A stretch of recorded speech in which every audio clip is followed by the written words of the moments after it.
qui ne veulent pas être exposés ou qui pour X ou X raison. Parce que lui, il m'a dit, ouais, moi j'ai un visa étudiant ici, je suis venu étudier, on va me voir sur des vidéos comme ça où je parle de politique ou bien de choses sociales, identitaires, du Burundi, tout ça, on risque de me retirer ma bourse, tu vois. Là, lui, il me dit ça, c'est pas moi qui vais pour une vidéo, je vais pas lui faire risquer de retrouver sa bourse, tu vois, c'est ça. Ouais, parce que moi aussi, c'est ça que je peux me dire, tu vois. C'est ça, c'est ça. Si toi tu crains ça, là, si tu crains ça, tu vois, mieux vaut pas trop.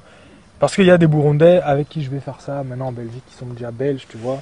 Ils sont souvent au Burundi. Là, c'est encore mieux parce que tu vois, maintenant, je suis entre les deux, tu vois.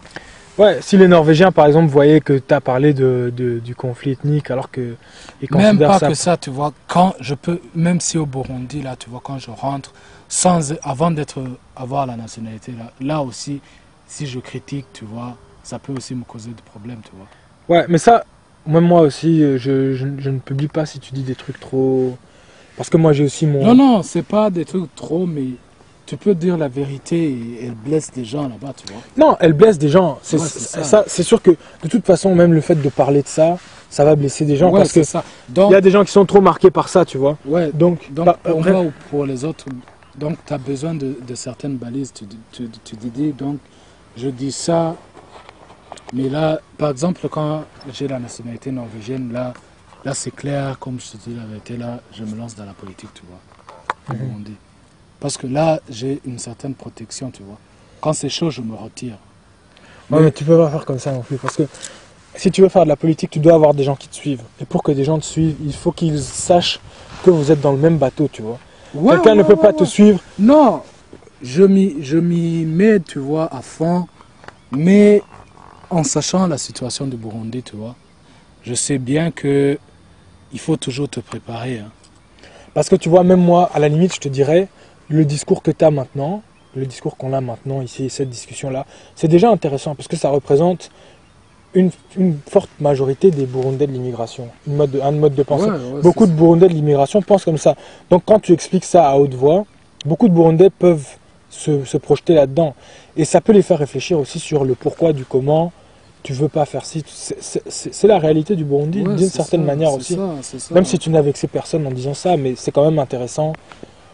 Parce que beaucoup de gens, même les gens qui travaillent dans les ONG, tout ça, certains se posent des questions, tu vois. Ils se disent pourquoi moi je viens dans ce pays, je veux vraiment travailler pour le développement, je voudrais que l'Afrique se lève, je voudrais que l'Afrique bénéficie de certains trucs, je suis là, je veux vraiment aider ce continent.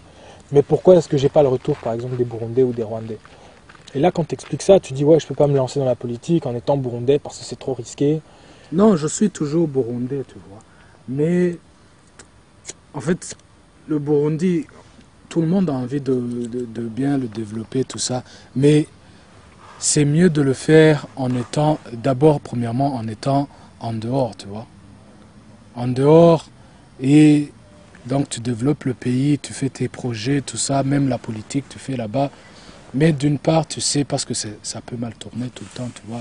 Même tes amis avec qui tu as commencé, ça change, tu vois. Mais là, quelque part, c'est comme avoir une porte de sortie, hein. Ouais. Mais quand tu vois, par exemple, même Rwagasore, il a d'abord étudié en Belgique, tu vois. Si tu vois Sankara, il a étudié à Madagascar. Ce sont des gens qui sont sortis de leur pays d'origine pour rentrer encore après, tu vois. Ils avaient ce bagage-là.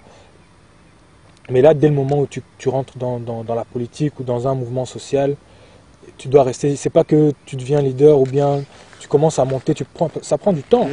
Pour monter un mouvement, ça peut te prendre 5 ans.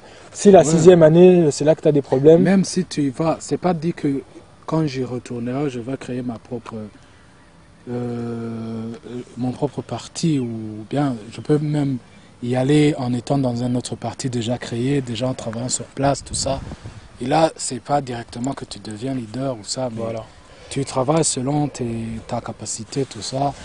Mais toi, par exemple, tu vois, bon, quand tu vois les partis politiques traditionnels, l'UPRONA, CNDD-FDD, le Frodebou, tous ces trucs-là, avoue que ça a quand même une couleur ethnique, quoi. Ce qui différencie les partis, c'est la couleur ethnique. C'est clair. En fait, avant l'UPRONA, c'était un parti unique, tu vois.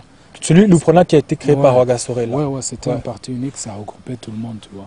Mais avec les divisions des Belges, avec tout ça, donc on a commencé à diviser. Donc ça a commencé avec l'indépendance, tu vois. Ouais. On commence à diviser les gens pour qu'il n'y ait pas d'indépendance, les Hutus, les Tutsis. Et là, par après, aussi, avec, il y a eu, je crois que le problème qui a radicalisé tout ça, c'est une sorte de régionalisation du pays, tu vois. Ouais. Un certain groupe d'une même province, d'une même ethnie, d'un même clan.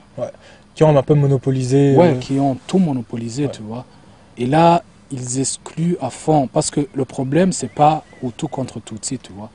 Ceux qui ont fait du mal aux Hutus, tu vois, ils ont aussi fait beaucoup de mal à des Tutsis. Mine de rien, tu vois. C'est même là que même le Frodéo a pu gagner l'élection en 93 parce qu'il y a plein de Tutsis qui ont voté pour ça. Parce qu'ils étaient déçus, tu vois. Parce après 40 ans, le pouvoir est détenu par un certain clan, d'une certaine province, d'une certaine ethnie. Et là, ils excluent tout le monde, tu vois. Ouais. Et là, donc, les autres partis commencent à venir. Mais là aussi, ça revient tout de même. Revient aussi l'ethnisation. Ah ouais. L'ethnisation. Même les Tutsis qui vont dans les partis soi-disant Hutus, tu vois. Vers la fin, ils sont exclus. Mais, et par exemple, pour le problème des Batois, qu'est-ce que tu penses, quelle place le peuple Batois pourrait avoir un jour au Burundi, en imaginant qu'ils aient les mêmes droits que les Hutus et les Tutsis, que tout le monde ait les mêmes droits, tu vois? Qu'on regarde ta compétence, plutôt que de regarder ton ethnie ou... En fait, la première chose, c'est que les Batois, eux, on doit les... Donc, il faut qu'ils soient éduqués, scolarisés, tu vois. Il faut d'abord qu'ils acquièrent le même niveau d'éducation que les Hutus et les Tutsis. Ça, c'est le premier truc, quoi. Ouais, c'est clair. Limite, peut-être même qu'ils aient un niveau supérieur qu'eux, quoi. Ouais, même Parce que si ils étaient éduqués, par exemple, je sais pas moi, si tu les mets... Eux-mêmes, avec la société burundaise, vraiment, on les a mis à l'écart, que même eux, maintenant, ils se mettent à l'écart en même temps, tu vois. C'est ce complexe qu'eux-mêmes doivent perdre ça. Mais avec ça, il faut qu'ils soient scolarisés, qu'ils aient des terres. Est-ce que tu penses qu'ils sont oubliés au Burundi? Ouais, c'est clair. Parce que là, quand on parle d'ethnie au Burundi, c'est toujours ce qu'on revient, c'est Hutu, Tutsi, Hutu, Tutsi.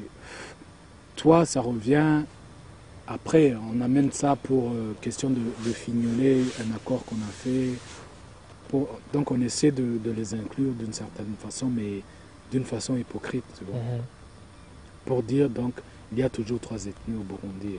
Mais là, les questions, vraiment, ça se discute entre 2 ethnies, tu vois. Mais justement, est-ce que tu penses que, par exemple, le fait de mettre autour d'une table comme ça un Hutu, un Tutsi et un Toa, discuter comme ça ouvertement de ça, ça peut permettre de décrisper la situation, quoi, que les gens se déstressent de ça. Le vrai problème de Burundi, donc, ma vision, c'est une manque de vision politique, tu vois. Tous les partis politiques qui sont en place, les politiciens, donc ils viennent avec une vision ethnique, tu vois. Il n'y a personne qui vient. Donc la vision politique, donc c'est un programme, ils ont élaboré ça, mais quand ils font leur propagande, il n'y a personne qui va... De façon officielle, ils disent leur programme, mais d'une façon cachée, donc ils essaient d'attirer ceux de leur région, ceux de leur ethnie, tout ça. Par exemple, il y a des Hutus d'une région qui préfèrent voter les Hutus qui viennent de leur même région au lieu de voter un autre Hutu de là-bas, tu vois. Ouais. Mais, non,